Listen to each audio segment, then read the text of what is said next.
तीनों लोकों में सबसे अधिक कठिन यात्रा इसी की है, और हो भी क्यों ना। जो संसार भर में शक्ति बनकर व्याप्त है, उसकी यात्रा सरल कैसे हो सकती है।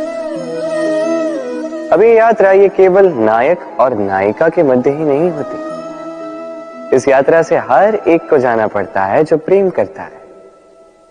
उस व्यक्ति को ठोकरें खानी पड़ती हैं, कठिनाइयों का सामना करना पड़ता है, कांटे सहने पड़ते हैं, और ये होता ही।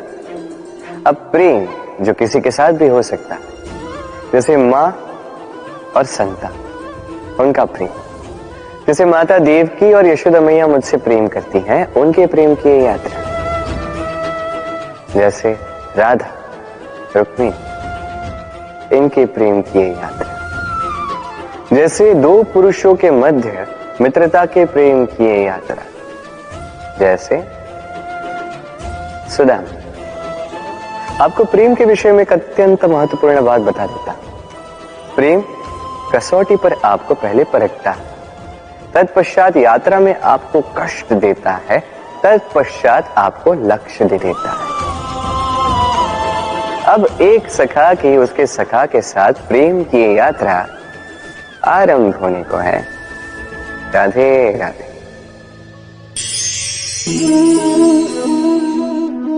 विनम्रता। संसार कई बार विनम्रता को झुकना समझ लेता है।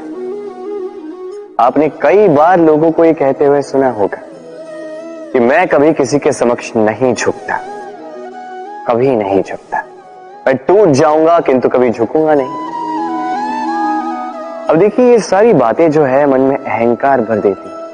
अहंकार आपको स्वयं आपके पतन की ओर ले जाता है। समझ जाइए एक महत्वपूर्ण बात, किसी के समक्ष झुकने का अर्थ ये नहीं कि सामने वाला व्यक्ति आपसे अधिक प्रभावशाली बन गया है। इसका अर्थ ये भी नहीं कि आप हार चुके हो या हार मान रहे। समझ जाइए, अधिकतर झुककर वही मिलता है जो आपसे ऊंचे कद पर होता है, उसे उसी प्रकार मिलना पड़ता है। किसी के समक्ष झुकने से, विनम्र रहने से आपका कद छोटा नहीं होता, किंतु हाँ, सामने वाले व्यक्ति के मन में आपके लिए आदर और प्रेम अवश्य बढ़ता है। आपका अस्तित्व विशाल अवश्य होता है। तो चयन आपका है, क्या चुनेंगे, विनम्रता या अहंकार। राधे राधे।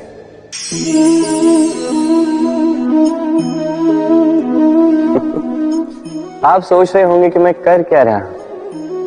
आज मैंने सोचा भोजन बनाने में तनिक सहायता कर देता, इसलिए चावल चुन रहा था। अब आप कहेंगे कि यह कार्य तो अत्यंत कठिन होगा।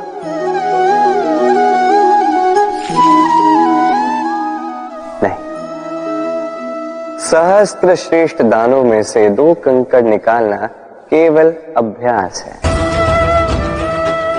वास्तविक रूप से कठिन कार्य और कला वो जहां पे सहस्त्र कंकड़ों में से एक रत्न निकालना होता है। अब इसका सार क्या है?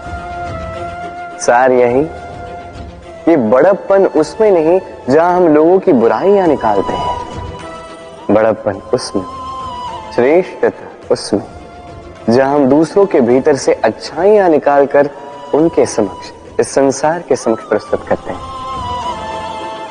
आइए और मेरे साथ प्रेम से कहिए, राधे राधे।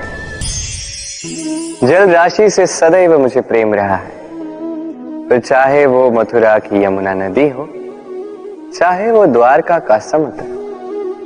समुद्र किनारे चलते चलते जब वो कोमल लहरें आके पांव को छू जाती हैं, थकान ही हर लेती है, हम में एक ऊर्जा भर देती है, मन को उल्लासित कर देती है। क्या उन लहरों के विषय में आपने कभी सोचा है? यही लहरें जब तट पर आती है, छोटे कंकड़ों से टकराकर बिखर जाती हैं। और समय ऐसा भी आता है जब यही लहरें इतनी कठोर हो जाती है कि विध्वंस फैला देती है, सब कुछ नष्ट कर देती है। इसका एक सार है, एक अत्यंत महत्वपूर्ण सीख है। कि कभी किसी को दुर्बल मत समझिएगा, कभी नहीं, क्योंकि ये दुर्बलता ये जब अपने वास्तविक बल का भान करती है, प्रबल विनाश मचाती है। इसलिए किसी की विनम्रता, किसी की कोमलता का सदैव सम्मान करें। राधे राधे। लक्ष्य, मार्ग और सफलता ये तीनों आपस में जुड़े, किंतु कई बार लोग इसे उचित प्रकार से समझ नहीं पाते। सोचते हैं कि जैसा लक्ष्य होगा वैसा मार्ग होगा, उसी के अनुसार। लक्ष्य कठिन तो मार्ग कठिन, लक्ष्य सरल तो मार्ग सरल।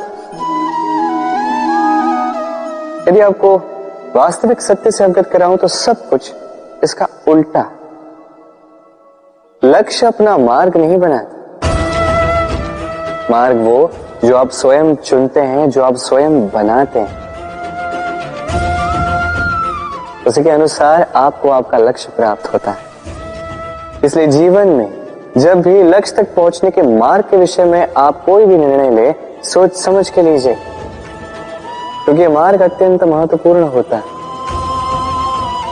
मार्ग यदि शुभ हो तो लक्ष्य स्वतः शुभ हो जाता है। तो आइए मेरे साथ प्रेम से कहिए, राधे राधे। आपने कभी मोर को नृत्य करते हुए देखा है? कहा जाता है कि जब मोर नृत्य करते हैं उनके नेत्रों से अश्रु बहते हैं। वही दूसरी ओर है हंस। कहा जाता है कि ये मरते समय भी कलरव करते हैं, अर्थात गाते हैं। कदाचित इसीलिए मोती के दाने हंस चुगता है, मोर नहीं। इसका एक ही सार है, जीवन में आप जो भी कार्य करें, बड़ा हो चाहे छोटा, प्रसन्नता के साथ करें। मन में कड़वाहट रख के नहीं, मन को दुखी करके नहीं। यदि इस संदर्भ में आपको कोई उदाहरण दूं तो किसी चित्रकार को देखिए। चित्रकार अपने चित्र में जो भी रंग भरता है, वही रंग प्रतिबिंब बनकर उसकी कला को रंगत देते हैं। स्मरण रखिए, प्रसन्नता के साथ जो भी कार्य करोगे वो बहुत अच्छा होता है। आइए मेरे साथ प्रेम से कहें, राधे राधे।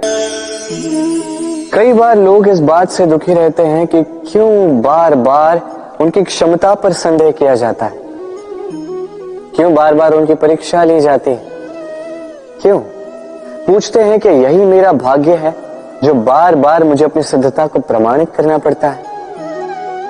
लोग सोचते हैं ये दुर्भाग्य है, मैं सोचता हूं ये सौभाग्य है। कैसे? संदेह किस पर किया जाता है? स्वर्ण की शुद्धता पर, लोहे की नहीं। कसौटी पर बार बार उसे ही परखा जाता है, तांबे को नहीं। रत्नकार के प्रहार हीरे को सहने पड़ते, किसी कंकड़ को नहीं। इसलिए ये सोच इसे सकारात्मक बनाई। जीवन में जितनी भी परीक्षाएं आए, मुस्कुराहट के साथ उसका सामना कीजिए, उस पर उत्तीर्ण हुए और फिर देखिए आपके भीतर का ये रत्न आपके जीवन को चमका देगा। तो आइए मेरे साथ प्रेम से कहिए, राधे राधे। सब कहते हैं, मैंने भी कहा है कि व्यक्ति जिस संगत के साथ बैठता है वैसा ही उसका स्वभाव हो जाता है। ये सत्य है, किंतु ये अर्ध सत्य। हाँ, वर्षा की बूंद जब सर के मुख में जाती है तब वो विष बनती है, वही जब सीप के भीतर जाती है तब वो मोती बनती है। किंतु व्यक्ति का स्वभाव ये अत्यंत महत्वपूर्ण होता है। किसी पुष्प को देख लीजिए, उस पुष्प से जुड़े उन कांटों को देख लीजिए। सहस्त्र वर्षों से ये कांटे पुष्प से जुड़े हुए हैं, किंतु आज भी चुभते ही हैं, पीड़ा देते ही हैं, सुगंध नहीं देते। क्यों? क्योंकि चुभना कांटों का स्वभाव है। ये समझिए। सर्वप्रथम अपने मन के भाव को बदलिए, तत्पश्चात संगत का स्वभाव बदल सकते हैं। और यदि ऐसा आप करेंगे तो आपका संसार प्रसन्नता से भर जाएगा। तो आइए और मेरे साथ प्रेम से कहें, राधे राधे।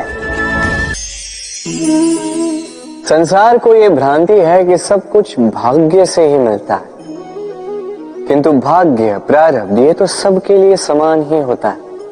ये तो पाने वाले पर निर्भर करता है, उसकी आकांक्षाओं पर निर्भर करता है, महत्वाकांक्षाओं पर निर्भर करता है, स्वभाव पर निर्भर करता है कि वो उसका क्या करता है। देखिए, प्रसाद जो है, प्रसाद सभी को दिया जाता है, किंतु उसका उपभोग किस प्रकार करना है ये व्यक्ति पर निर्भर करता है। आपको उदाहरण देता हूं। चलिए, दो व्यक्ति हैं, दोनों को मैंने एक एक माटी का ढेर दिया। उसका वो क्या करते हैं? एक व्यक्ति उसके छोटे छोटे गोले बनाता है और आते जाते व्यक्तियों को फेंक के मारता है, हंसी ठिठोली करता है, उनके वस्त्र मैले करता है, उसे बड़ा आनंद आता है। वही दूसरा व्यक्ति उस माटी के ढेर की अपने लिए एक झोपड़ी बनाता है। वो झोपड़ी जो धूप में, वर्षा में, तूफान में उसकी सुरक्षा करेगी। हाँ, ये भाव बदलिए, ये अत्यंत महत्वपूर्ण होते हैं। प्रेम में भी ये भाव महत्वपूर्ण होते हैं। प्रेम चाहे मित्र से हो, माता पिता से हो, भाई बहन से हो, पत्नी से हो, कोई भी हो, स्मरण रखिए, ये भाव ही है जो आपका भाग्य निर्धारित करते हैं। तो आइए और मेरे साथ प्रेम भाव से कहिए, राधे राधे। आपसे एक प्रश्न पूछूं, जल कहां कहां पाया जाता है? कोई कहेगा सागर में, कोई कहेगा झरने में, सरोवर में, नदी में, और सारे उत्तर उचित है। इनमें से किसी भी स्थान का नाम लो, वहां मिलता क्या है? जल। उसी प्रकार मनुष्य का जो भी स्वरूप हो, उसमें रहता वही परमात्मा है।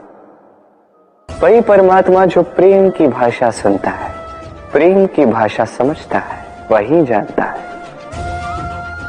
अब चाहे माता देव की हो या यशोदा मैया, यात्रा ममता की ही है। अब चाहे रुक्मिणी हो या राधा, यात्रा प्रेम की ही है। तो इस प्रेम पर ध्यान केंद्रित कीजिए, ये व्यवहार प्रेम पूर्ण रखिए।